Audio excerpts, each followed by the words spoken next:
वाटावी. मुद्दाम सांगितलं की 1933 साली लिहिलेली कविता आहे.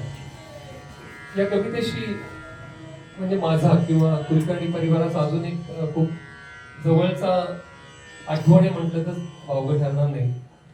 आता माझे वडील नाही आहेत, पण वडिलांनी गेले 4-5 वर्ष त्यांचा रिंगटोन म्हणून कविता ठेवली होती. ते गाणं लागलं की आम्हाला प्रत्येक वेळेस वडिलांची आठवण येते. अजूनही त्यांच्या मोबाईलला तीच रिंगटोन आहे. परमेश्वराची अनुभूती घेताना कवी सूर्यकांत खांडेकरांनी परमेश्वरालाच प्रश्न विचारले.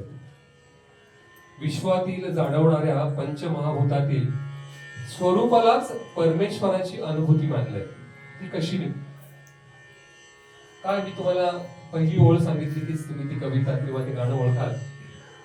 जीवनी संजीवनी तू माऊलीचे दूध का, कष्टणाऱ्या बांधवांच्या रंजसी नेत्रात का, मूर्त तू मानव्य कारे बालकांचे हास्य का, या इथे आणि त्या तिथे रे सांग तू आहेस का. डॉक्टर अभिजित कुलकर्णी.